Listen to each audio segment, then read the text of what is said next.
It's a very, well, let me first start with a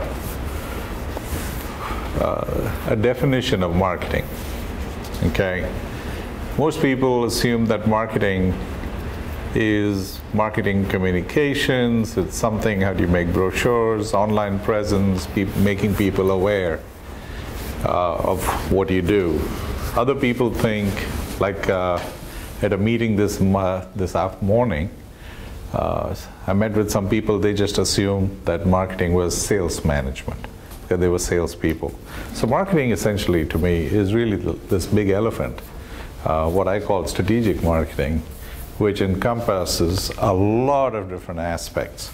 But what I'm going to talk about specifically today, I have a pretty large presentation which goes into 90 minutes, which I did at Bauer College. You can go to my website and have a look at seeta.com under presentations.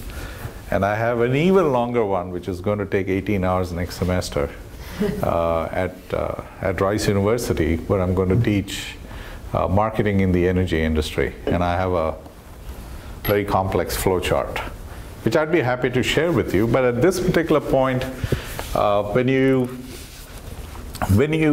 an entrepreneur, you're essentially reached a point where you think you have a product, you have an idea.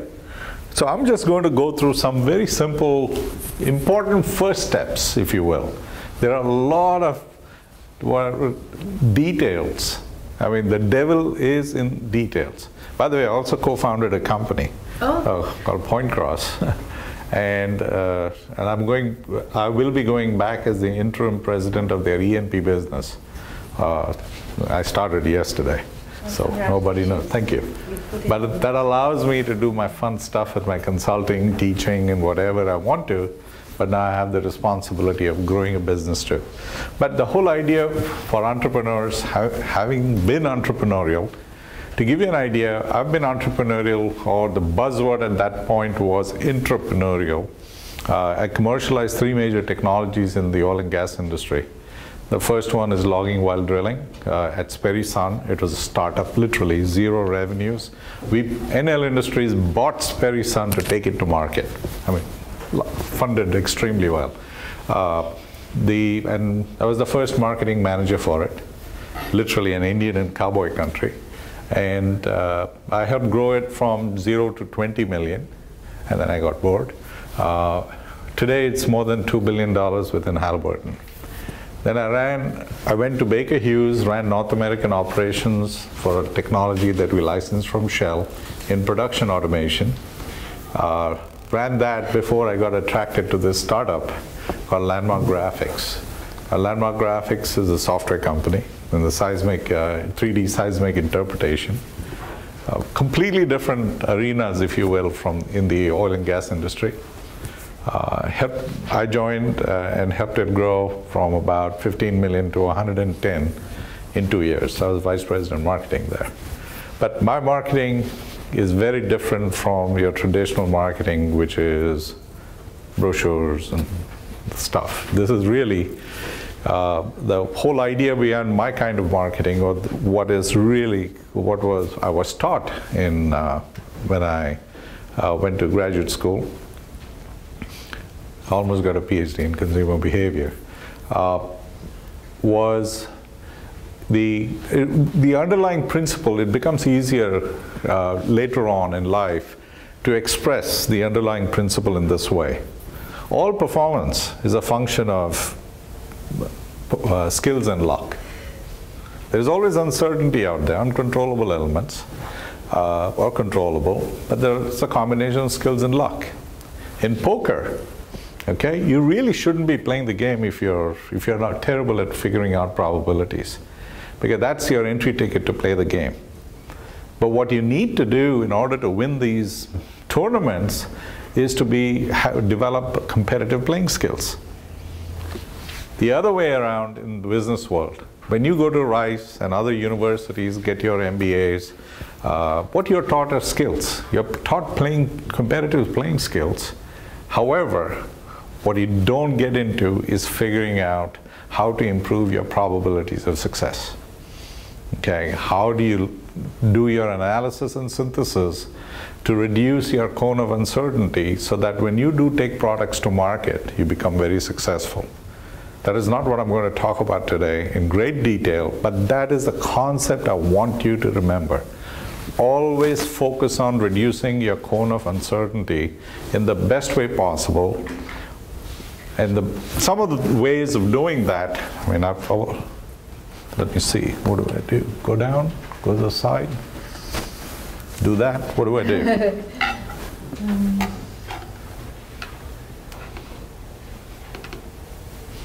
Okay, that's my background. I mean, do I have to go slide by slide? No.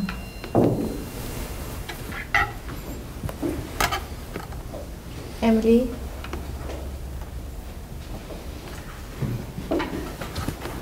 Does this have a USB?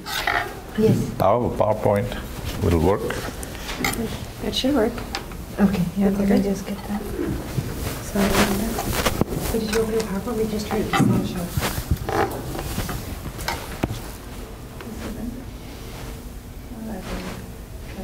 You should say Pradeep Desk.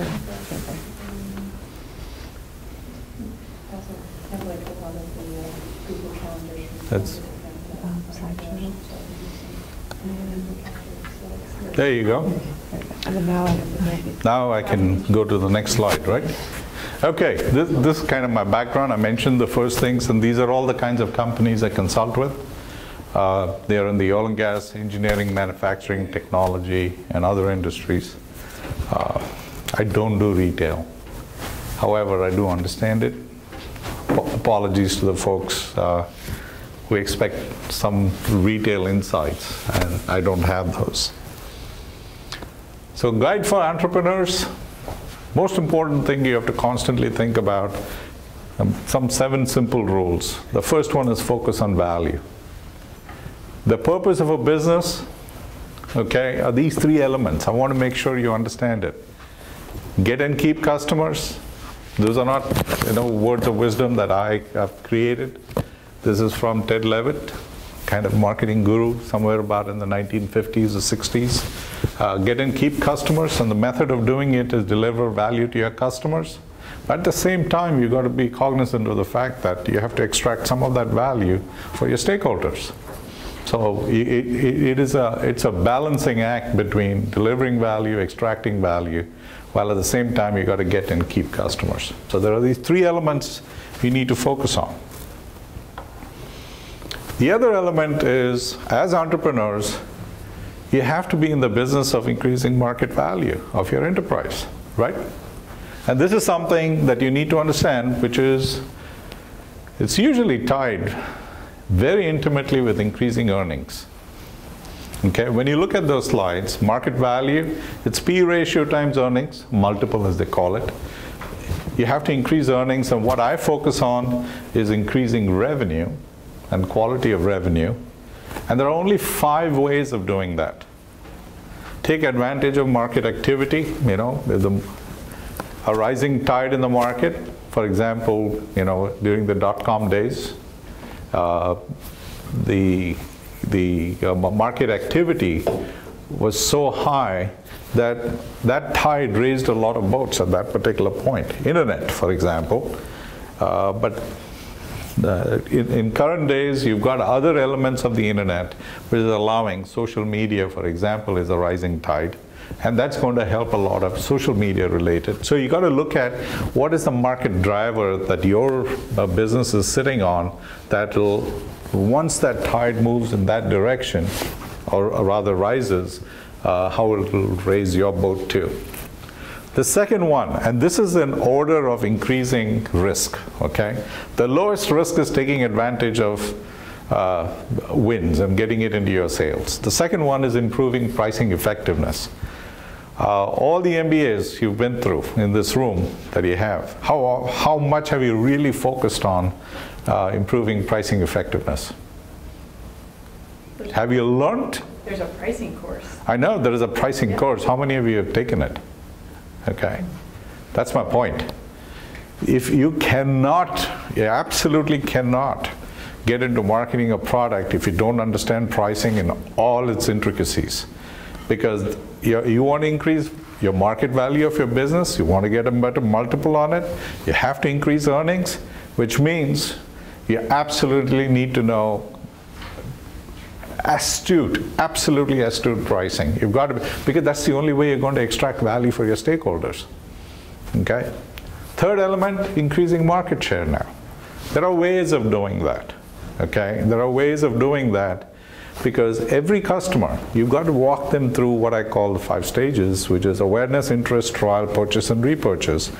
But getting people to be aware of you, there are all kinds of alternative methods of doing it. And depending on your business, you got to figure out which ones are the most important ones to take people from the awareness stage to interest, to trial, purchase, and repurchase. Remember, those are the 5 steps everybody goes through. And that's the cycle you want everybody to get into, purchase, repurchase. Enter new markets. You may have an existing product, but you want to increase your revenues, you can go into new markets. There are 5 shades of entering new markets and introduce new products. Okay, there are 5 shades of, you can take existing products into new markets, then you can take adjacent products into new markets, you can take new products into new markets, and then you can take new products into existing markets, and there are all kinds of combinations. But the point is, these are the 5 things you should be focusing on. Okay? At least consider that there are 5 drivers for growth to your business. You may get 1 customer, but if that customer pays a premium for your product, you don't have to go after the number 2, number 3 customer. And always focus. In pricing, always focus on margin. It is not revenue. Revenue is important, but what you take home is margin. You need to have a margin-focused business. That's what I do for my clients. So you got to ask the question, where's the money? Obviously, it's with customers. But there are 3 variables that you need to take into consideration. By the way, there's a lot more detail in all these slides that I have here on the web, okay? When you look at the presentation under Bauer, there are about 53 slides there. I go into details of what are those variations. Here's the thing, a customer must have budget, okay? But even if they have budget, okay, they need to have a need. And even when they have a need, they need to have an intent to fulfill that need. So you need a combination of all those 3 elements. So your best customers are those who not only have a combination of budget, need, and intent, but your product needs to be a necessity rather than a nice to have. So you got it? So there are variations that you need to, but it's important to look at customers and figure out which customers, as entrepreneurs, you've got very limited resources, okay? It's very important to pick your first customers very carefully, and they also have to be beacons for the rest of the industry to follow, okay? They need to be, I mean, there are so many variables here. And I'm pulling myself into greater detail. Remember, your first customer, you got limited resources, focus on the right customers, okay, who have a combination of all these 3 elements. In addition to that, be careful about them being ponytails, because there are what I call ponytails, so the 1% of the market will try anything new.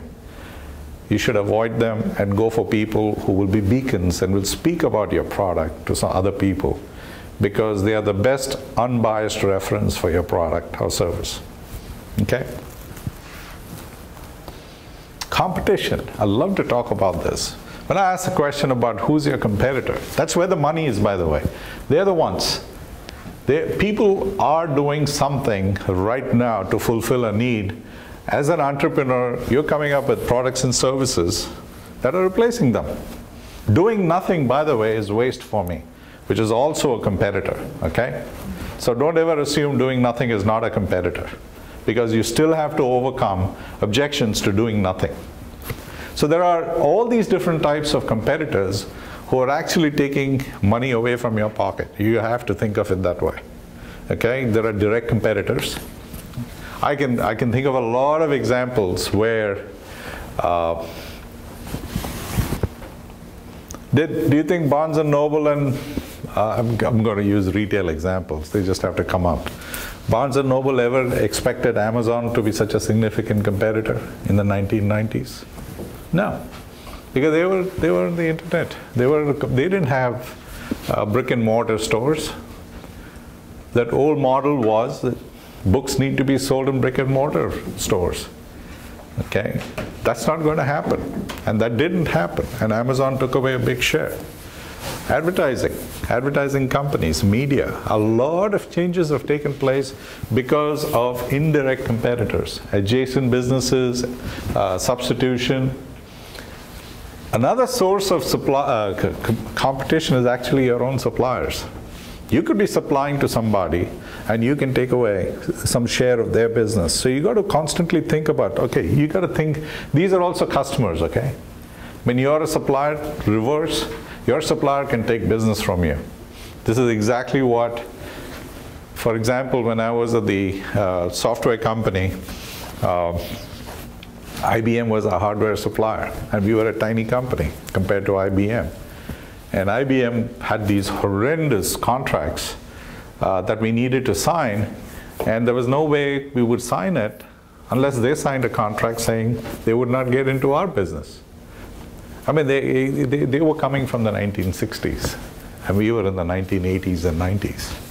So you got to understand where your suppliers also come in, and you have to be cautious about them being a competitor to you, and your own customers. Your customers can replace what you do. They can develop what you are providing by just doing a little bit of backward integration, particularly if it's a service. And waste. Waste, to me, there is a lot of waste in the world.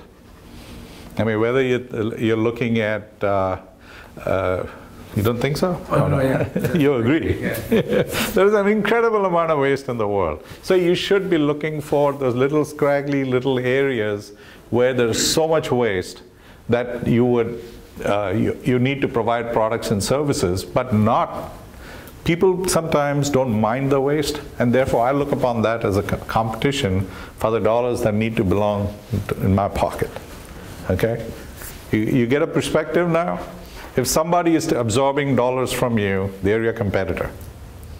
If you're going to replace them, they're your competitor.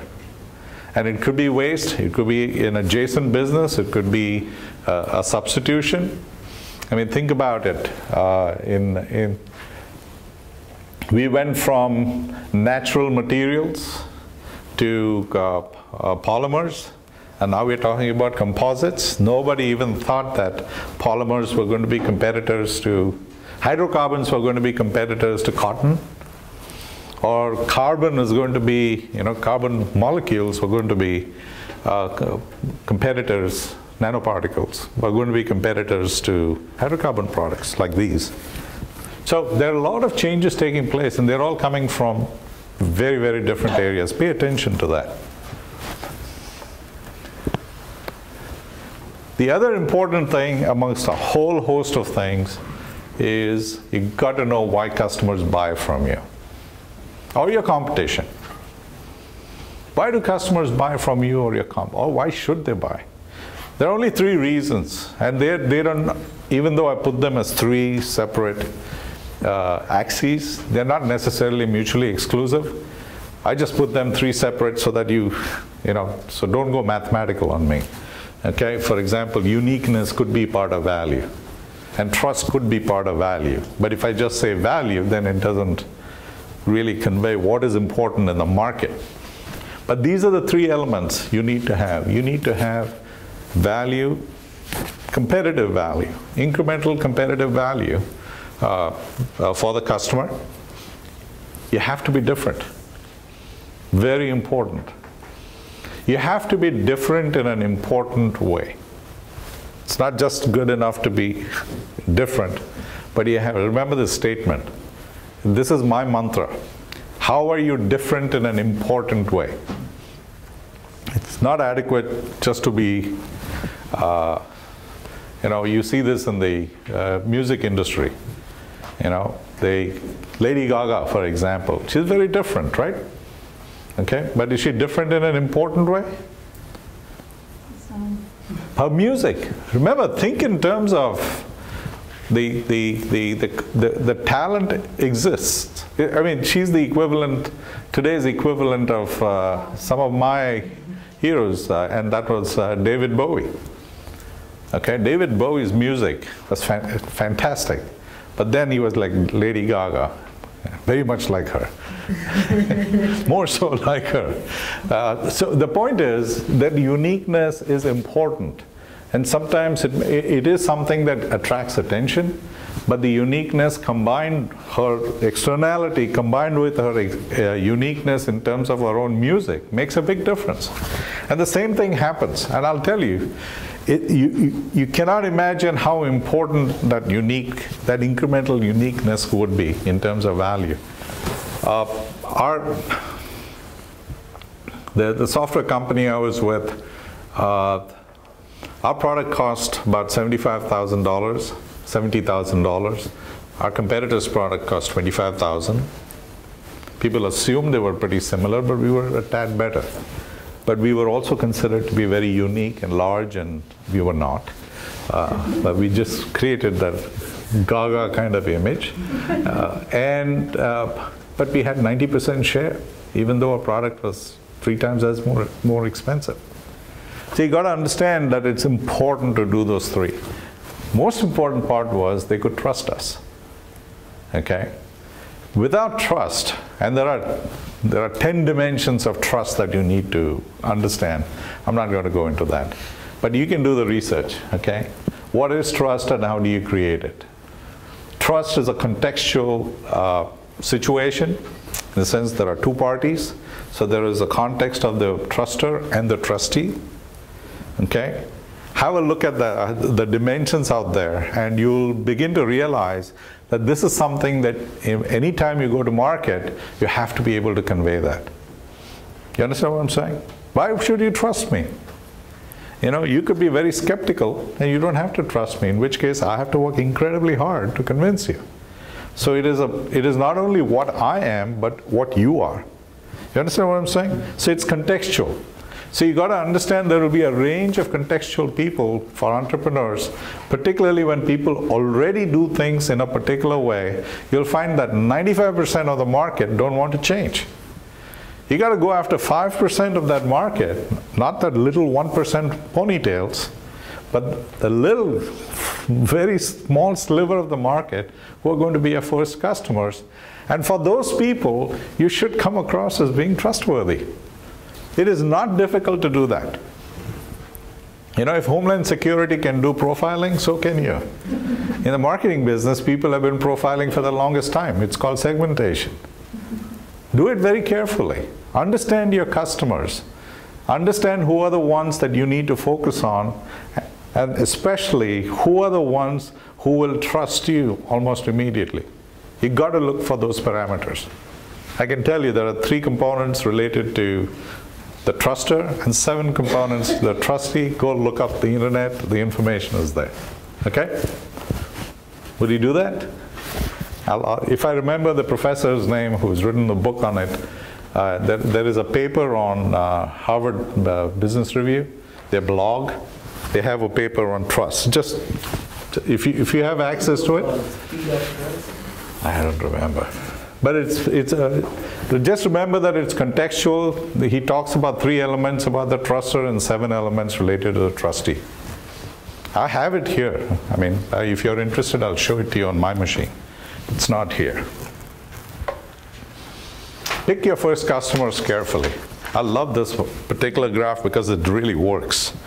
And what I mean by this is that, here's the thing, in most markets, okay, in most markets, just the very simple graph. This particular graph was actually proposed by Jagdish Sheth, who's a professor a brilliant man, who was kind of my guru in the 70s. And I met him, and he came and spoke at Rice and other places, who talked, there was a Wall Street Journal article about the power of 3 or the rule of 3 or something. What he talks about is the fact that the industry essentially breaks down if you take market share versus margin. You've got all the big players, number 1, 2, and 3, and then you have a big gap, and then you got the little players. But the margins are essentially distributed this way. The higher the market share, the larger players, number 1, 2, and 3. But in between is, I call it Death Valley, okay, or the Canyon of Death. You get into it in terms of market share, the chances of your margins being negative are extremely high. And when you're closer to the valley of death, in the sense, think about, I don't know if you guys even remember AOL. Is AOL still around? Yeah. Okay. Some people, yeah, some people still have AOL. Okay, AOL was a high-flying internet stock, okay, or company, one of the earliest internet-based companies, okay? Now AOL was trying to go increase market share and go in that direction. Guess what? The profitability started going lower and lower till Time magazine bought them and they went over to the other side as a media company. You understand what I'm saying? They skipped this particular part. You couldn't go from there. You couldn't go there from here without being part of an acquisition. And that is what typically will happen to entrepreneurs. Because if you're trying to do it through organic growth, you're going to spend a lot of money and you're going to come to a lot of grief. But what does that tell you in terms of your first customers? If you look at the automotive industry where this research came from, the number 1, 2, and 3 companies were GM, Ford, and Chrysler. They're the number 1, 2, 3. Who do you think was the most innovative company amongst those 3? The number 3 company is always the most innovative because it's in the constant danger of falling into this valley of death, or Death Valley. Okay? So the important thing is these are the people who, as entrepreneurs, those are the best people to call on. Don't call on that's what I said. Pick Davids, not Goliaths. Okay? Don't go to the large. I'm not saying that you cannot do that, but what you're going to find is in certain areas, you're going to profile people, but the size of the company does matter. Pick smaller company environments because those are the ones who have the least resources. I mean, I'll give you lots of examples here. Picking your first customer is very vital for your success because your first customers will suck so much of your resources because you've got to be very successful. You need somebody on this other side who has absolutely no pushback to your efforts. Okay? You both have to be on the same side, which means you need a champion on the other side. And you really need to look for what are the characteristics of that first company who will make them a champion. Profiling. Okay? In the oil and gas industry, I found that typically your first customers for entrepreneurial efforts are usually in their mid-30s. They've started, they're engineers or whatever, but they are all on fast track. And when they reach mid-30s, they're the ones who are looking for vehicles and platforms to search their careers. They've been very successful, they're cocky, and they will try something new. Okay? And I'm giving you an example of what I'm talking about is in the oil and gas industry, which is incredibly risk averse, and they have to be. If something goes wrong, people die, environments get destroyed, and all kinds of things happen. So they're very, very cautious. So in that kind of an environment, if you're an entrepreneur and you have a product to take into the oil and gas industry, to get 50% share of your market in the oil and gas industry takes 15 years. Okay? So you've got to have stamina too. So your ability to pick those 35-year-olds at companies which are not at, and never ever go to ExxonMobil to sell a new technology because they're right on top on the right. Okay? I learned through experience that there's always a pushback. We don't have to try anything new till there are at least 3 vendors available, and then after that I'll pick the cheapest vendor. Okay, it's typically the response you'll get from a GE, GM, or any of the top players out there. Why waste your time? Okay, they may never mistake size of the company for for being pliable to entrepreneurs and new technologies. Not necessary. They don't necessarily go hand in hand. IBM PCs came after Apple. You got to remember that. It didn't come before, even though they may have had the technology. Competition. When you're going out there, absolutely be under the radar against your competition. Do not wake the 800-pound gorillas. It's very important because they can squash you, and they won't even realize that they're squashing you. They may not do it intentionally, but it can happen. 800-pound gorillas, competitors particularly, do not pay attention to small companies, which is great. Even if they are across the street from you, which I have experienced. I'm not going to tell you which company because it embarrassed the hell out of them. Because I was right across the street, I'm not kidding. Those lights out there, this was my window, and those lights out there were the office. And that was the largest company in the world. And they didn't know that we had taken share from them. And our facilities were right here. We were absolutely under the radar. And they discovered it only when we took 15% share. And by the time it was too late. Okay? And that's how far they were. I'll never ever forget it. Always remember, stealth, do things stealthily. Okay? Do not brag about it unless you have to. I mean, media and all that is great, but be very specific to your industry. It's okay to write papers, okay? Technical papers, doing it in a small way, particularly if you're in the technical field. I'm separating retail versus business, B2B. In the B2B world, content is king, okay? Will you remember that? Content is king. It is not your brochures. It's content that needs to reach these little, in the oil and gas industry, for example, for any new technology, there are probably 100 people in the world you need to reach. That's it. You just need to know where they are, just to get started. So you got to be very careful in terms of how you go and reach them. 100 people. Hey, this is not something that you do. And for example, and like I said, I founded a company and I've just been appointed. I've taken up an interim CEO role, president role. Okay, I was a co-founder of the company. I left it 10 years ago after the dot-com bust and all that. But this thing has the ability to actually change, and two major competitors will kill me if I do this. Okay, that's why I want to do it. Okay, which is the exciting part, but it has to be done stealthily, not under the radar. I can give you many examples. I'll give you another example. I have a lot of stories, by the way. I'm just trying to fit it into the time that we have. My first consulting client, okay, it was actually a former boss of, he was a former boss. He'd just taken over as the CEO of general manager of a company manufacturing petrochemical equipment. Tower internals they call them. And I went there. He hates consultants. He was disgusted that I went and decided to become a consultant, even though he's the guy who put that idea in my head.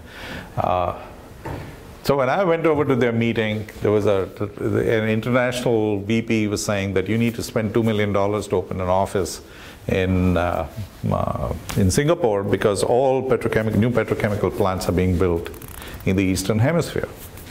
And I was in this meeting, I listened, and then Charles asked me at lunch after I finished my sandwich, so what do you think? I said, about what? And he said, I didn't call you here just to sit. What do you think of it? So I said, do you mind, then I went to this whiteboard and I started asking questions, writing answers. And usually people in companies have a lot of information about their businesses, so I could reconstruct their business in a different way. And the information that was being provided by the international sales VP was in the ballpark, in the sense 80% of revenues were coming from the Eastern Hemisphere, from different kinds of customers, but it was in the ballpark, reasonable. Remember I talked about cone of uncertainty? Yes, I eliminated that. But then I asked a very important question, and most of you won't know the relevance of this because those ads have disappeared. There's an ad by Wendy's, which competed against McDonald's then. A little old lady comes up to a McDonald's counter and says, "Where's the beef?" Okay, I don't know if you even remember that ad. You should check it out. It's a funny ad. So I asked the question, where's the beef? Where's the margin in this business? Now, it was a completely different angle from what people talk about. Everybody talks about revenues. So I went around the room and I reconstructed. I'd done it. And I reconstructed it, and we discovered that 80% of the margin was in North America. It wasn't in the new equipment business, it was in the replacement business. And when we got into one more layer of detail, we discovered that 80% of that was controlled by two companies. We had 1% share. So I told Charles, let's figure this out. It took us 10 minutes to figure out what was their Achilles heel. They took anywhere from 40 to 50 weeks to deliver their replacement for their own equipment. If some petrochemical plant had a problem with their equipment, 50 to 60 weeks. I said, Charles, can we do it in a week? And he says, I think we can. He's very understated. Yesterday was his 60th birthday. This is in 1994. Guess what? It took us 6 months to do the PLM systems, the manufacturing systems, but we could take that to market, again now, stealthily. No advertising, nothing. We went to operation services companies, tied up with them and told them what we could do. We did direct mail. Now this was brilliant. Domino's Pizza had just come out at that time with this 30 minutes or it's free. I don't know if it still exists, but Domino's had just had that. So we borrowed that from them. I mean, we borrowed the concept. There's a guy dressed up like a pizza guy,